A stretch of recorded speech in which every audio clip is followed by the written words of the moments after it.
Hello friends, জয় dish তোমাদেরকে সকলকে স্বাগত। তোমরা দেখছো জয় এডুকেশন ইউটিউব চ্যানেল। তো ইতিমধ্যে তোমরা জানো সুপ্রিম কোর্টে যে 11,765 জনের যে শিক্ষকের প্যানেলের যে স্থগিতাদেশ সেটি কিন্তু ইতিমধ্যে উঠে গেছে। এবং কেন উঠে গেল এবং কিসের পরিপ্রেক্ষিতে সুপ্রিম কোর্টে কেসটি হয়েছিল এবং বর্তমানে তাদের যে 20 থেকে 22-এর যে ব্যাচের যে তাদের যে সুযোগ দেওয়া হচ্ছে তাদের কাট অফ কত থাকতে পারে সমস্ত বিষয় নিয়ে আলোচনা করব এই ভিডিওতে। তো আমার চ্যানেলের যে নতুন দর্শক হয়ে থাকো অবশ্যই তাদের কাছে অনুরোধ আমার চ্যানেল সাবস্ক্রাইব করবে এবং বেল আইকনটি বাজিয়ে সঙ্গে থাকবে, যাতে করে সমস্ত আপডেট তোমাদের কাছে সবার আগে গিয়ে পৌঁছায়। ঠিক আছে? তো ঠিক আছে, বিষয়টি আজকে যেটি সেটা আলোচনা করতে চলেছি। তোমরা ইতিমধ্যেই কম বেশি তো জানো, আর যদি না জেনে থাকো অবশ্যই ভিডিওটি স্কিপ না করে শেষ পর্যন্ত দেখবে। তো 11,765 জনের শিক্ষকের যে নিয়োগ তোমরা জানো, এটি কিন্তু 2022 টেট যারা উত্তীর্ণ হয়েছিল সেখান থেকে কিন্তু নেওয়া হয়েছিল। তাদের ইন্টারভিউ এবং অ্যাপটিটিউড টেস্ট কিন্তু কমপ্লিট হয়েছে তাদেরকে, এবং প্যানেল প্রকাশের যে স্থগিতাদেশ মান্য যে বিচারপতি অভিজিৎ গঙ্গোপাধ্যায় মহাশয় তিনি কিন্তু স্থগিতাদেশের উপরে প্রত্যাহার করেছিল এবং তিনি কিন্তু প্যানেল প্রকাশের একটা অনুমতি চেয়েছিল। কিন্তু এর পরিপ্রেক্ষিতেই কিন্তু আবার সুপ্রিম কোর্টে গড়ে যায় মামলাটি এবং সেটি যে রায়টি ঘোষণা হয় সেখানে বলা হয়েছে যে 11,765 জনের মধ্যে যেখানে 9,553 জনের নিয়োগের কোনো কিন্তু আর বাধা থাকলো না এবং তাদের যে প্যানেল সেটি প্রকাশ্যে আনতে হবে কয়েকদিনের মধ্যে। পর্ষদ সেখানে 6 সপ্তাহ কিন্তু অর্থাৎ 42 দিন কিন্তু চেয়েছেন।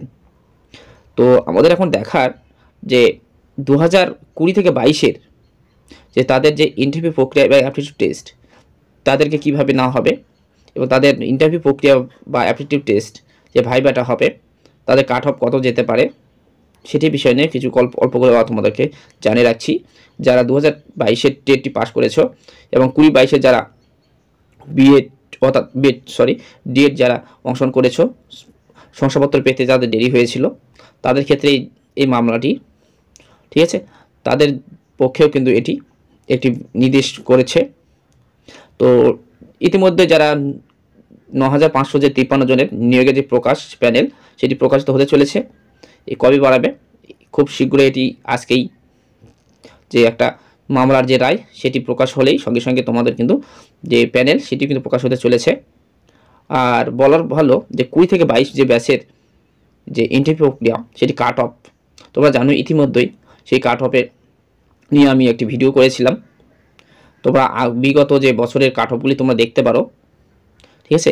সেখানে যে জেনারেল থেকে শুরু করে এসটি, ঠিক আছে, এসসি প্রত্যেকটা ওবিসি প্রত্যেকটা কাট অফ করে দেওয়া হয়েছে।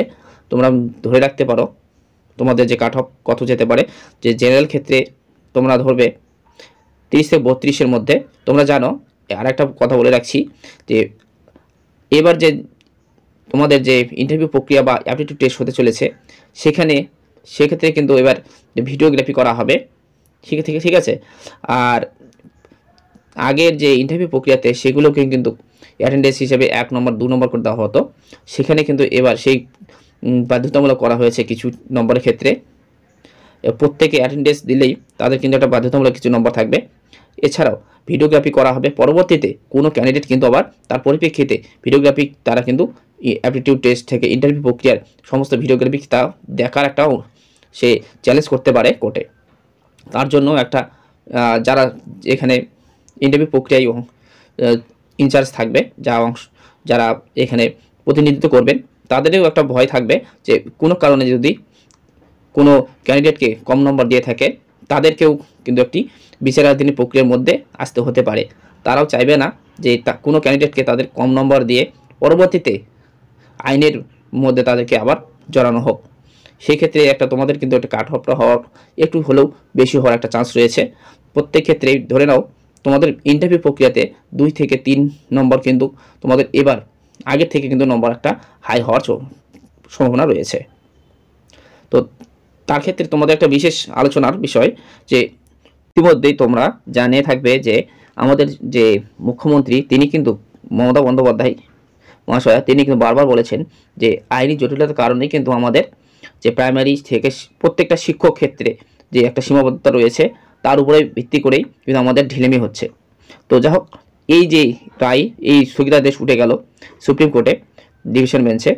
তো এই যে উঠে যাওয়ার কারণে কত দ্রুততার সঙ্গে আমাদের শিক্ষা পর্ষদের উপর চাপ যেহেতু তৈরি হয়েছে, কত শীঘ্রতার সঙ্গে তারা দ্রুততা সঙ্গে যে 9533 জনের নিয়োগের যে প্যানেল সেটি প্রকাশ করতে পারছে এবং তাদের হাতে নিয়োগ ধরে দিতে পারছে, সেটি আমাদের দেখা থাকবে। তাছাড়াও তোমরা জানবে বিভিন্ন ক্ষেত্রেই শিক্ষামন্ত্রীকে, প্রাপ্তবয়স্ক মহাশয়কেও যদি আমরা এই বিষয়ে প্রশ্ন করে থাকি, সেক্ষেত্রেও কিন্তু একই বারবার বলা হয়েছিল যে বিভিন্ন জটিলতার কারণে বা কোর্টের বিচারাধীন যে বিষয়ে তার উপর ভিত্তি করেই প্রত্যেকটা যে নিয়োগ, সে নিয়োগটি কিন্তু পিছিয়ে যাওয়া হচ্ছিল।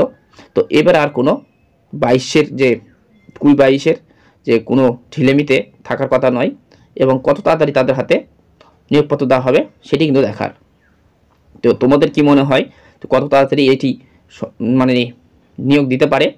তো অবশ্যই তোমাদের কিছু বিষয় যদি ঠিক আছে এই বিষয়ে অভিজ্ঞতা থাকে তো অবশ্যই কমেন্টে জানাবে তোমাদের কি মতামত রয়েছে। তো তোমরা দেখতেই পারো এই প্রক্রিয়াটাই যদি মানে কমপ্লিট হয়ে যায় তারপরে কিন্তু আমাদের যে আবার ইতিমধ্যে কিন্তু আমাদের প্রাইমারি টেটের অবশ্যই 2টি টেট ইতিমধ্যে অপেক্ষা করছে, রেজাল্ট থেকে শুরু করে প্যানেল থেকে শুরু করে নিয়োগের। সেটি হচ্ছে 2022-এর যে টেটটি পরীক্ষা নেওয়া হয়েছে তার রেজাল্ট প্রকাশ হয়েছে, কিন্তু ইন্টারভিউ প্রক্রিয়ার কোনো এখনও সেই ধরনের বিজ্ঞপ্তি বের হয়নি। এছাড়াও এবারের যে পরীক্ষাটি হয়ে গেল ঠিক আছে ডিসেম্বর মাসেই যে 24 তারিখে, তো সেই যে রেজাল্ট, সেই রেজাল্ট কত তাড়াতাড়ি প্রকাশ করতে পারে পর্ষদ। তো ইতিমধ্যে কিন্তু পর্ষদ কিন্তু যে সুপ্রিম কোর্টের রায়ের উপরে ভিত্তি করে খুব তাড়াতাড়ি প্রকাশের জন্য তাদের দপ্তরে বিভিন্ন জটিলতার কারণে বিভিন্ন যে জটিলতা প্রকাশ পেয়েছে তার পরবর্তীতে যে এই রায়ের পরিপ্রেক্ষিতে এখন কিন্তু তোড়জোড় শুরু হয়ে গেছে প্যানেল প্রকাশের জন্য। তো তাদের একটা সদিচ্ছা দেখা যাচ্ছে এবার। তার এইগুলো যদি কমপ্লিট হয়ে যায় তারপরেই কিন্তু আমাদের 2022-এর টেটটি পরীক্ষা হয়েছে তার রেজাল্ট এবং ইন্টারভিউ প্রক্রিয়া এবং এবার যে 23-এর পরীক্ষাটি হয়ে গেল তার রেজাল্ট থেকে শুরু করে প্রত্যেকটি পরপর স্টেপ কিন্তু নিয়োগ হতে একটু বাকি থাকবে না। তাহলে একের পর এক কিন্তু আমাদের একটি ধারা প্রবাহিত হচ্ছে। এছাড়াও তোমরা জানো যে প্রত্যেকটা আমাদের শিক্ষকতার ক্ষেত্রে প্রত্যেকটা বিষয়ে আমাদের কিন্তু কোর্টের উপর কোর্ট, হাইকোর্ট থেকে সুপ্রিম কোর্ট এর উপর রায় নিয়ে আসেই কিন্তু আমাদেরকে প্রত্যেকটা নিয়োগের ক্ষেত্রে হস্তক্ষেপ করতে হচ্ছে। এছাড়াও দেখবে ধর্ণা করতে হচ্ছে, তার পরিপ্রেক্ষিতেই কিন্তু সেই লিড রায় এর পরিপ্রেক্ষিতেই আমাদেরকে নিয়োগ নিতে হচ্ছে। তো একটা বলা হলো যে পরবর্তীতে যে নিয়োগের ক্ষেত্রে কি করতে হবে অবশ্যই তোমাদের আপডেটে জানিয়ে দেওয়া হবে। তো এই ভিডিওটি তোমাদের কেমন লাগলো অবশ্যই যদি তোমাদের মনের মতো লেগে থাকে অবশ্যই একটি লাইক করবে এবং কমেন্ট করবে তোমাদের সিদ্ধান্ত কি রয়েছে এবং কি তোমাদের এর পরিপ্রেক্ষিতে কি বলার আছে অবশ্যই কমেন্টে জানাবে। তো চ্যানেল নতুন হয়ে থাকলে অবশ্যই চ্যানেলটিকে সাবস্ক্রাইব করে সঙ্গে থাকবে। দেখা হবে পরের আপডেট নিয়ে, ততক্ষণে ভালো থেকো।